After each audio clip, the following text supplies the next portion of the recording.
there is no legal requirement for her to be personally present in an impeachment trial. All legal experts would, concede to that. There is no such legal requirement for her to be there personally.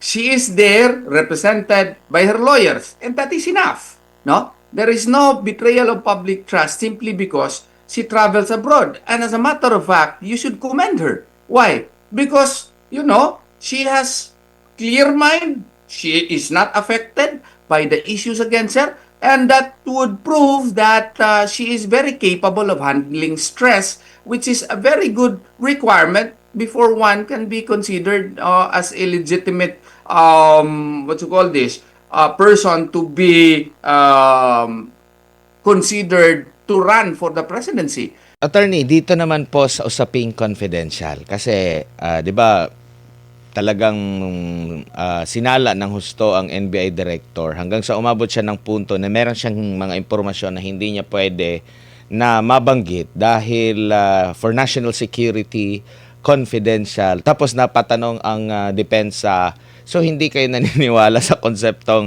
hindi confidential ang katotohanan, no? So tumutukoy ito doon sa naging pahayag ni Joke, no? Doon nga sa hiling nila na yung dapat walang confidential pag pinag-uusapan yung katotohanan. Nakita mo ba na sa future lalo na pag-uusapan ito sa ibang articles of impeachment na magagamit nila ito at dito masusubukan niya yung pagiging double standard talaga ng kanilang pananaw? Yes, I think this is proof na political lang talaga ito lahat, no?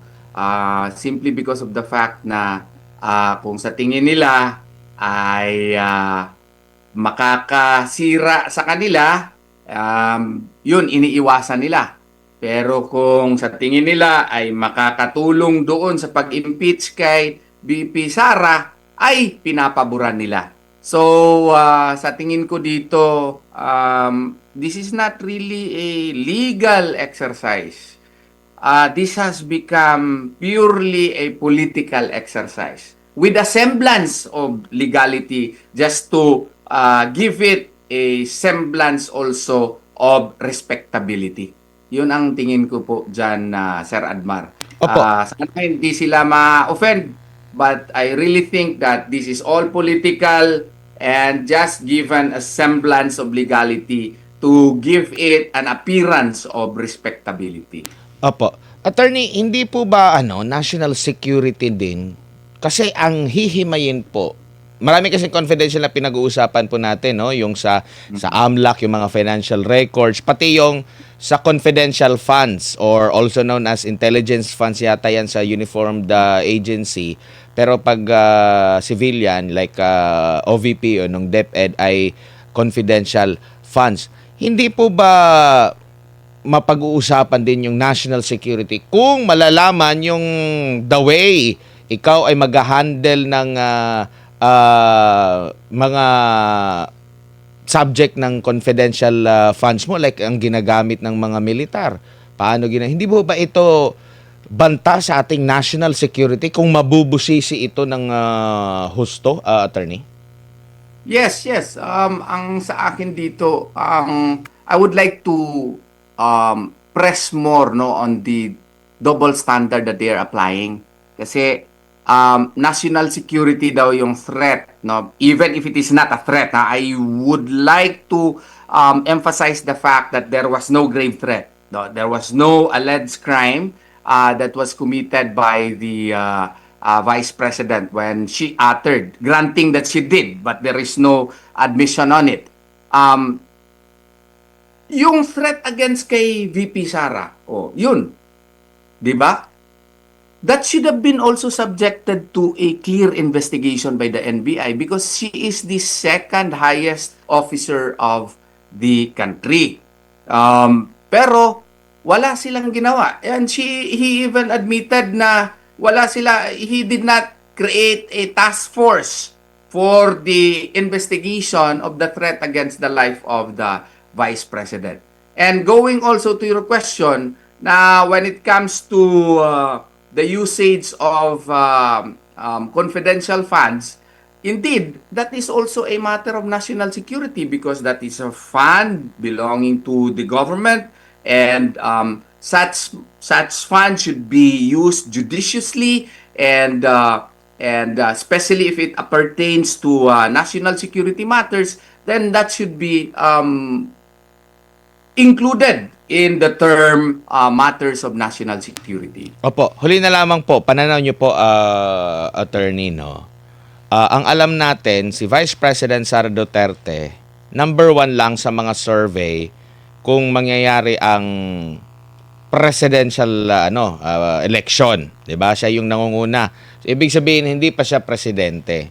Pero bakit yung pagtrato sa kanya ng mga kritiko, tila presidente na? Like halimbawa, doon po sa pagpuna sa kanya na pagpunta doon sa ibang bansa na kesyo dapat ganito. Alam naman natin yung kapangyarihan ng VP na napaka-limitado at napaka-contain na nga, parang 5 lang ata yung mga main programs niya na umiiral. Pero parang ang trato sa kanya, presidente na kasi grabe maka-demand, meron pang magbabanggit na ang kanyang pagbiyahe sa abroad ay betrayal of public trust dahil hindi niya hinarap ang impeachment trial. Ano ito, attorney? Well, in the first place, though, there is no legal requirement for her to be personally present in an impeachment trial. All legal experts would, concede to that. There is no such legal requirement for her to be there personally. She is there represented by her lawyers, and that is enough. No? There is no betrayal of public trust simply because she travels abroad. And as a matter of fact, you should commend her. Why? Because, she has clear mind. She is not affected by the issues against her. And that would prove that she is very capable of handling stress, which is a very good requirement before one can be considered as a legitimate, person to be considered to run for the presidency. So sa aking palagay, itong pagtrata sa kanya na para siyang presidente is indeed a compliment to the vice president, no? Kasi pag lumabas siya sa bansa, binibigyan ka agad ng meaning. Wala naman talaga yung meaning na maka-affect sa kanyang trabaho kasi nga po, hindi naman po required sa isang respondent ng impeachment complaint na nandun talaga siya personally. Cite one law which requires her to be personally present during the impeachment trial. There is none. So if there is none, there is no requirement for her to be personally present in the Senate during the trial, and therefore, there is no commission of betrayal of public trust when she is not in the Senate during the hearing of the impeachment complaint against her. Tsaka maliban dyan, yung trabaho po ng Vice President po, attorney, wala naman siyang hinahawakang opisina na sa executive talaga kasi 'di ba binibigyan lang naman siya ng kalayaan makapag ano ba ang gusto mong programa, proyekto. Yan nga yung dinidepensa niya. Mismo siya pa ang nagdedepensa niyan. O ganito, libreng sakay, yung magnegosyo taday. Hindi siya kagaya ng presidente na i-oversee mo talaga yung lahat ng mga ahensya ng gobyerno na sa ilalim sa iyo, kahit yun pa lang hindi pa nga kasama yung impeachment trial pero yun nga ang pagtrato na sa kanya ay parang presidente na, attorney, na grabe na yung accountability na hinihingi sa kanya. Yes, dapat maintindihan ng ng ating mga ka-Pilipino na the Vice President under the Constitution and under our laws, parang spare tire lang talaga siya sa presidente. Second in command siya, but her role really is to be the president in case wala na yung presidente. Wala naman siya, unlike before na binigyan siya ng cabinet role sa Department of Education. Yun, parang secretary din siya of Education and at the same time, Vice President. So, in effect, doon, yung time na yun na Secretary of Education pa siya, yun, pwede mo yun siyang, what you call this? Pwede Singilin. mo yun siyang masabi na parang cabinet officer din siya. And wala na yun sa kanya eh.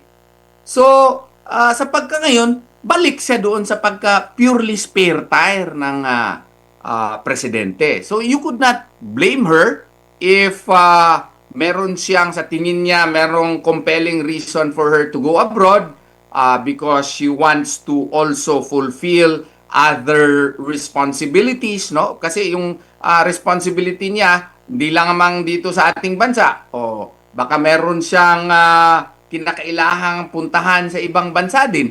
Then, that is her option because yung trabaho niya as Vice President is strictly is limited to being a spare tire of the President. Whether we like it or not, ganun eh. Especially now na tinanggalan siya or nag-resign siya rather as Secretary of the Department of Education.